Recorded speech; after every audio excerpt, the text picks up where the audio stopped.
Mendengar jawaban tersebut, lalu Rasulullah menghibur Umar. Beliau bersabda, "Mereka adalah kaum yang kesenangannya telah disegerakan sekarang juga, dan tak lama lagi akan sirna. Tidakkah engkau rela mereka memiliki dunia, sementara kita memiliki akhirat? Kita adalah kaum yang menangguhkan kesenangan kita untuk hari akhir. Perumpamaan hubunganku dengan dunia seperti orang berpergian di bawah terik panas. Dia berlindung sejenak di bawah pohon, kemudian pergi meninggalkannya." Dikisahkan, pernah suatu ketika Rasulullah SAW mendapati Umar bin Khattab sedang menangis, kemudian tertawa hampir bersamaan. Ketika ditanya apa gerangan yang menyebabkan demikian, Umar bin Khattab menjelaskan bahwa ia teringat keadaan dirinya di masa jahiliyah dulu. Ia teringat ketika masih jahiliyahnya, ia mengubur anak perempuannya hidup-hidup. Ia menangis karena terbayang olehnya, seandainya saja anak perempuannya masih hidup, ia akan bisa bersama mereka dan akan mendapatkan cucu yang banyak dari mereka. Lantas yang membuatnya tertawa adalah ketika di masa jahiliyah ia terbiasa membuat patung-patung berhala. Terkadang ia membuatnya dari gandum dan manisan. Akan tetapi ketika ia dilanda lapar atau musim paceklik, maka ia terpaksa mengambil bagian-bagian patung berhala tersebut kemudian memakannya. Mendengar hal tersebut, Rasulullah SAW pun turut tertawa. Kisah lainnya yang cukup mengharukan adalah saat Umar bin Khattab menjabat sebagai khalifah. Ia pernah menghadapi cobaan yang cukup berat. Saat itu, umat Islam dilanda paceklik karena masuk dalam tahun Abu. Di tahun itu semua bahan makanan sulit didapat. Hasil pertanian sebagian besar tidak dapat dikonsumsi sehingga menyebabkan umat Islam menderita kelaparan. Suatu malam, Khalifah Umar bin Khattab mengajak seorang sahabat bernama Aslam menjalankan kebiasaannya menyisir kota. Dia hendak memastikan tidak ada warganya yang tidur dalam keadaan lapar. Sampai pada satu tempat, Umar dan Aslan berhenti. Dia mendengar tangisan seorang anak perempuan yang cukup keras. Umar kemudian memutuskan untuk mendekati sumber suara itu yang berasal dari sebuah tenda kumuh. Setelah dekat, Umar mendapati seorang wanita tua terduduk di depan perapian sambil mengaduk panci menggunakan sendok kayu. Umar kemudian menyapa ibu tua itu dengan mengucap salam. Si ibu tua itu menoleh kepada Umar dan membalas salam tersebut. Tetapi si ibu kemudian melanjutkan kegiatannya. Lalu Umar bertanya kepada ibu tua, "Siapakah yang menangis di dalam?" "Dia anakku," jawab ibu tua itu. Kemudian Umar bertanya lagi, "Mengapa dia menangis? Apakah dia sakit?" "Tidak, dia kelaparan," jawab ibu tersebut. Umar dan Aslam kemudian tertegun. Setelah beberapa lama, keduanya merasa heran melihat si ibu tua tak juga selesai memasak. Untuk mengatasi rasa herannya, Umar kemudian bertanya, "Apa yang kau masak itu? Kenapa tidak matang juga?" Si ibu kemudian menoleh, "Silahkan kau lihat sendiri." Umar dan Aslam kemudian menengok isi panci itu. Seketika mereka terkaget menjumpai isi panci yang tidak lain berupa air dan batu. "Apakah kau memasak batu?" tanya Umar dengan sangat kaget.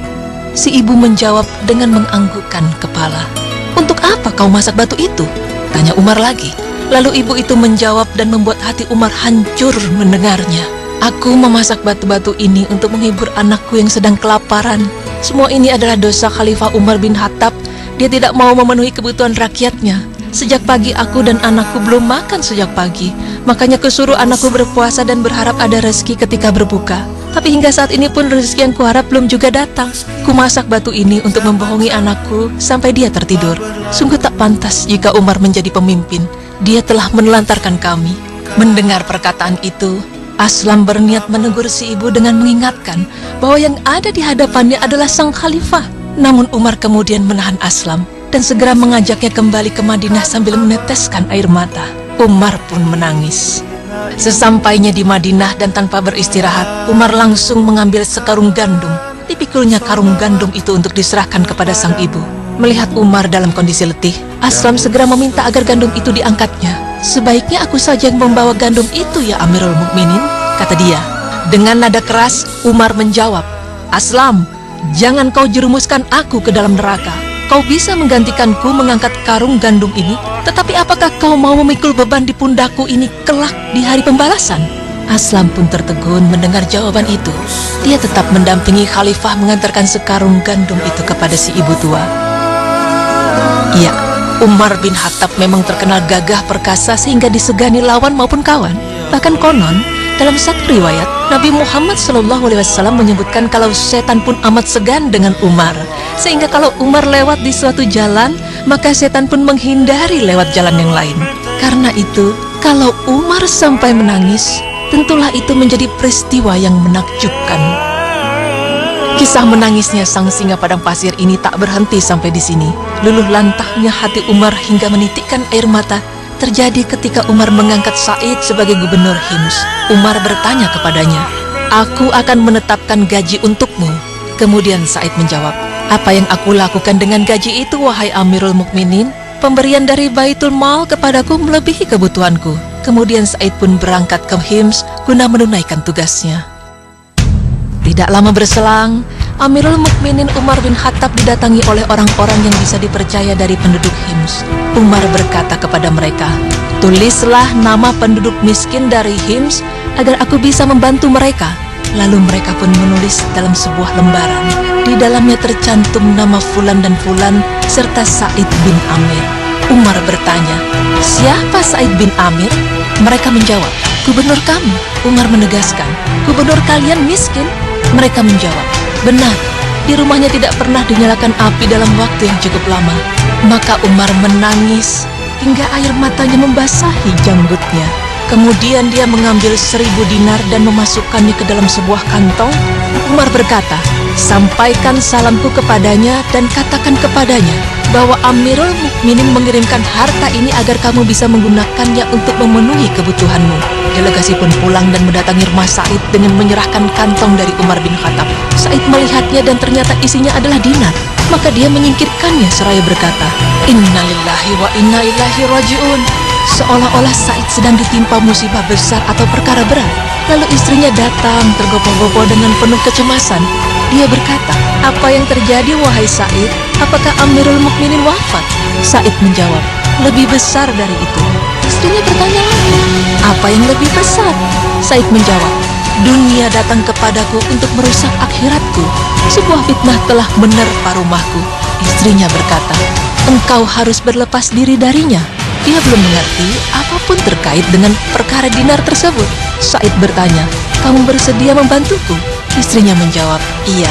Maka Sa'id mengambil dinar itu, lalu memasukkannya ke dalam kantong-kantong dan membagi-baginya kepada kaum muslimin yang miskin. Tangisan Umar adalah tangisan yang lahir dari keimanan yang dilandasi tulusnya cinta kepada Rasulullah SAW. Apa yang dilihatnya membuat sisi kemanusiaannya terhentak dan mengalirkan perasaan gundah yang manusiawi. Reaksi yang seolah memberi arti bahwa semestinya orang-orang kafir yang dengan segala daya dan upaya berusaha menghalangi kebenaran, memadamkan cahaya iman dan menyebarkan keculasan dan keburukan, mereka itulah yang semestinya tak menikmati karunia Allah Subhanahu wa Ta'ala. Jadi, kenapa harus malu jika ingin menangis? Karena mata yang beku, yang tidak mampu menangis adalah karena hati orang itu keras, dan hati yang keras adalah karena menumpuknya dosa. Jadi Umar bin Khattab radhiyallahu anhu ini menangis ketika melihat Rasulullah dalam kondisi yang menyedihkan, tertidur di tikar sampai berbekas di punggungnya. Lalu ketika beliau mengingat pernah menguburkan anak wanitanya di zaman jahiliyah. Jadi ya Allah, jadi memang semua manusia pun pada hakikatnya bisa menangis dan itu wajar. Benar sekali sih. Jadi memang ketika seseorang ya, apalagi kita tahu ya, seorang Umar bin Khattab radhiyallahu anhu itu begitu gagah perkasa, keras sekali beliau ya, tapi sangat lemah dan lembut hatinya. Ini menunjukkan memang ketika seseorang itu mempunyai kelembutan hati, itu gampang sekali menangis kalau melihat hal-hal yang memang menyedihkan, dalam arti ya seperti hal seperti itu tadi gitu ya. Masya Allah. Sekali lagi memang menangis bukan berarti tandanya cengeng, tapi mungkin adalah kelembutan hati seseorang. Masya Allah. Oke, setelah ini janji kita tadi akan memberikan liputan mengenai wisata kuliner di Madinah yang dilakukan sama Syahri Gunawan. Enak banget di kambing nih. Jadi jangan kemana-mana, tetap di Berita Islami Masa Kini. Allahu Akbar, la